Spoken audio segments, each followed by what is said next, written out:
Guess what? We're back.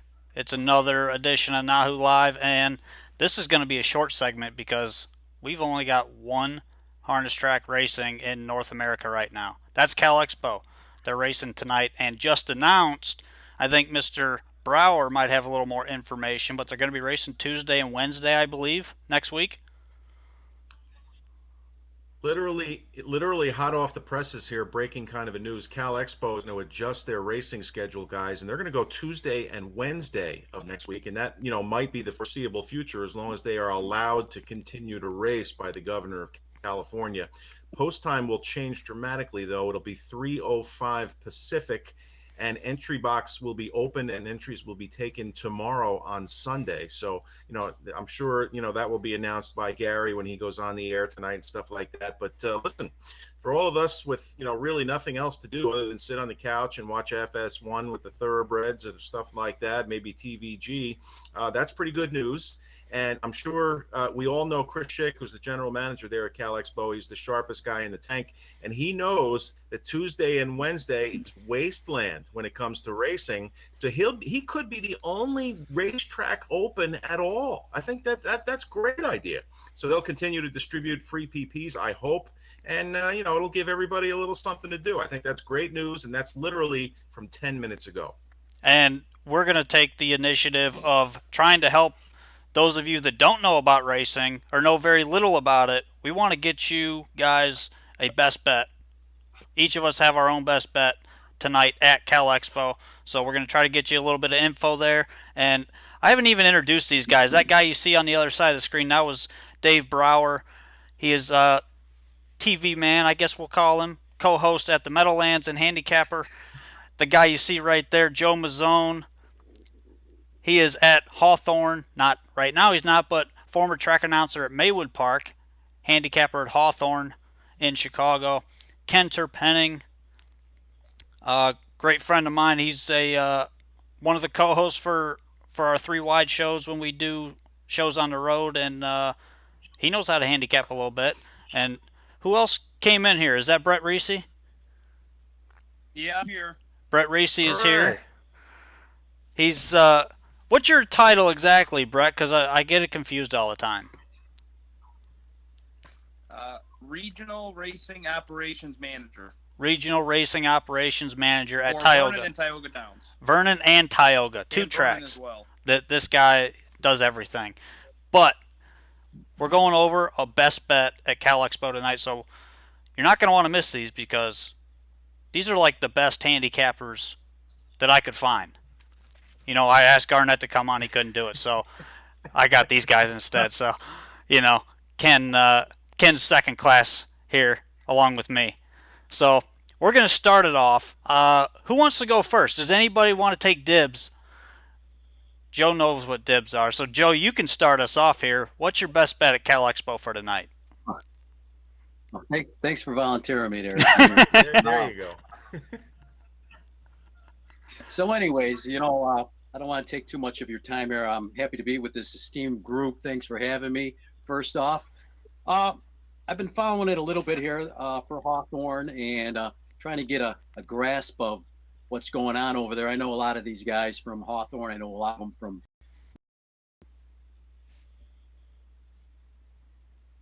3 to 5, 2 to 5. You know, that's the night is in since August. Jimmy Lackey trains and drives. I know this horse from Hawthorne the past couple of summers.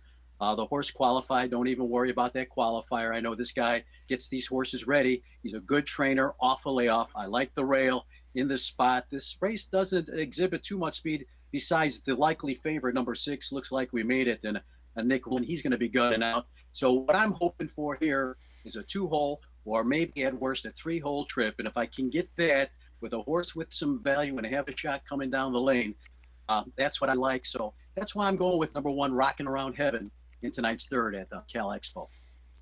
Pretty good pick there. Ken, who do Hey, you got? hey, Joe stole a pick. So No. let me just tell you that. Joe Hey, stole I'm a first pick. then. So I come loaded with a backup pick. But Joe, tell us real quick, Rockin' Around Heaven, first start this year, isn't it? Yes, sir. Yep. First start this year. And like I I said, like that horse a lot. But go ahead. He's a great layoff trainer, and I'm sure you're going to see some action first. I mean, it's you're going to get some money bet on this horse, no doubt. For sure. Good pick. My backup pick, I guess I'm going to have to default to my old drone out there at Cal Expo, Mr. Mark Mellowman for Robin Sue Clements. Race number 7, number 4. Mark Mellowman stormed home last week, basically got caught in traffic, shuffled out the back door, and had to come from the back 40. And as my mask indicates, and by the way, the hospital did not want me to donate this mask because, it's a used Dunkin' Donuts napkin. But it Did you does have say, a donut or a sandwich? both, and a coffee, but sweet and savory. So Mark Mellowman, 7th race 4 hole, all in. Beautiful. All right, Mr. Brower, who do you got? All right, here we go. I looked the whole card over. Again, this is mile track racing, so we're all used to that. And, they race out there, and especially with the uncertain future, I can imagine everybody will have their horse prepped, trained, and ready to race. So I found a price play in the 7th race tonight. The favorite is going to be California Rock, Luke Plano and company, but he's shown a little bit of vulnerability down the long stretch there in Sacramento. So I like the 1 Platinum Time, who gets the post position reversal and relief for Braxton Boyd and Team Wiseman. We all know the Wiseman story at this point. We're all pulling for them, so we'd love to see them crank out a win here. I think he can pull the upset because he's got serious speed to at least protect inside position, and then hopefully get the jump and a nice clear lane on California Rock late. That will make the big difference. Plus, the extra week off is going to help. These horses, that are used to being raced week to week to week, now potentially, day to day to day, who knows? The extra week will help. He's got the rail. Braxton will send. He will stalk California Rock if he can, and then I think he pounces on him late. He's like 5 or 6 to 1 in the morning line. I don't know if we're going to get that, but maybe even second choice status would be good enough for me. Platinum Time, number 1 in race 7. Hey, Dave, real quick. Sure. Platinum Time, Braxton Boyd taking off Mark Mellowman. Mark Mellowman gets the Bobcat, Dean McGee. How about a trifecta with California Rock? I got no problem with that. I mean, you can't throw California Rock off the ticket, but he will be much more hard-pressed to deliver the goods tonight from that move to the outer post because he's not a snap lever. If you watch a couple of his replays, he doesn't blast out of the gate. He's been brushed to the front in his last 2, and then he's been unable to hang on. So, I just think he's up against it, especially if he's the much shorter price, which I think he will be. Hey, guys, if I can interject, 7th race, 2 Raising a Ruckus, owned by my good friend who lives down the block from me, Don Sullivan. So I'm wishing him good luck tonight. Phil Knox trains Mingo out there. I think this horse is going to improve here too. All right. Sounds like we got a trifecta here. There we go. The 7th race is loaded with picks tonight, and I'm not picking one in the 7th, but I want to hear who Brett has tonight at Cal Expo to see if we can get out of the 7th race to end this thing out. Yeah, I'm gonna take a stab elsewhere here, guys. I'm gonna go to race 8, which kicks off the late pick 4, $40,000 guarantee in this late pick 4 here at Cal Expo. Now, I will be honest, I don't follow Cal Expo, but I looked at this 8th race as I was looking through the program, and one thing really caught my eye. There's a lot of soft speed, what I like to call soft speed in the race, which means that there's a lot of horses that go to the front end but seem to collapse late. I see the number 4 Sing Along, who could be favored. Likes the front end with Luke Plano. Really nothing special more than a 56 pacer. I see the 5, Place at the Beach, who's going to be bet on account of the horse is dropping down, but he looks awful on paper, to be honest. And then a horse like number 7, Along Came Jane, that also has quit in 56. But then I'll take a look to my best bet of the night. Number 3, La Diva de Rosa, flew home the last 2 starts out with Jacob Cutting in the bike, who he'll do the teaming again tonight, but 2 starts back in this same company, just missed at odds of 3 to 1. Paced the last quarter of 27-3. This, I think, tonight is his chance right here. This 9-year-old mare, if they bunch up Jacob Cutting, it's going to be up to him to get this one in open space late and get this one to the wire to kick off tonight's late pick 4. All right, you guys are all late. See, I'll be in bed by those races, most likely. But, I'm a morning person, and those late races, they go off after midnight. It's rough. But Just admit it. You shop in the Depends aisle, don't you? I'm pretty close to that. 32 shopping in the senior citizens aisle. But Yep. I'm actually going to start the card with a pick, and I am going There you go. first race, number 6, Shock and Awe. This horse gets a driver change to Bobcat Dean McGee and has 2 seconds in 8 starts this year. Has been racing in non-winners of 3,500 his last 3 starts and gets a drop in class back to where he was second 2 times in a row prior to moving up in class. The driver change is big. It's a short field and 7-2 morning line because they are going to bet the crap out of the 3 Magnifique for Luke Plano.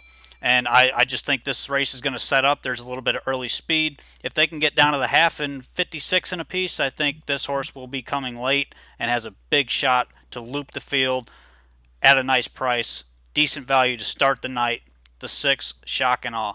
Now, I wanted to get an opinion from everybody here on the current state of affairs in racing about this virus. So we were basically all shut down everywhere except Cal Expo. That's why we're doing this, because Cal Expo is the only track racing right now. So start with you, Dave. Have you heard anything, any type of news in New Jersey about what may happen coming up with potentially racing? Unfortunately, we have not. We are totally at the discretion of the governor of New Jersey, and I watch each and every daily press conference from the local governors, et cetera, et cetera. And it's heading in the other direction, fellas. You know, we're actually ordering all non-essential businesses and things like that to be shut down as of this evening. I have a second job that I go to my grocery store and manage at night. It's been exhausting. I don't have to tell you that. So we're not even in the discussion phase of going back to racing. But I want to implore you guys, because it's rare to get all of you on the phone at the same time or on the video chat here. When we finally do go back, whether it's in May, whether it's in June, July, or who knows, we all just have to be vigilant, because it's a lot of information gets disseminated by us. Try to stick to the facts. There's so much bad news and things like that out there, and rumors and stuff like that. So when we finally do get the chance to go back to work, I hope everybody on this call will do their part. And I know all you guys. So let's get together. Let's promote our product. Let's make sure it stays visible and in the mainstream. And then when we get a few bucks, we throw 100 in our account and fire away. Absolutely. Joe out in Chicago, what's the latest updates there? Because you guys just canceled this weekend. Right, similar to Dave out in New Jersey, New York. The governor just came out tonight, starting at 5. Well, about 45 minutes from now. Yeah. We are under lockdown. Essential businesses, same thing. Unfortunately for me, my second job is in the trade show industry, events and exhibits. So we're getting hit pretty hard in that end of things. And then to add to insult not insult, but for the working man, the horse racing industry, Hawthorne shut down. There is no end. And like Dave said, the more tests that become available, unfortunately, the more people are testing positive. And they say that's a good thing. I don't know, but let's hope they get something done. Everybody gets together, puts their collective brains, and everybody just works together, get this figured out, and let's ride it out and see what happens in June, come May, June. I agree. And Brett, on the New York side of things, what are you hearing up your way in upstate New York? Right now at the moment, we don't have really an answer. When they broke the news that this was going to happen, I was actually really disappointed, because it is my first year as the operations manager, and there's just everything was set and ready to go for Tioga and Vernon. But the way I look at it, it's not just the horse racing industry that's battling this. It's the NBA, the NHL, how about the basketball players and the college wrestlers? They're not even getting a chance, to live their dream. And I wouldn't say, that it couldn't turn around in maybe 2 or 3 weeks. But every time I seem to turn on the TV, like Brower said, if you watch Cuomo, because I watch New York, and then you look from the White House there, Dr. Fauci, the real small little guy there, he seems to say it's going to be months before we actually see, the worst of this. And we're only in week 1, more or less. They wanted a 2-week quarantine, but it's not looking good right now, sadly.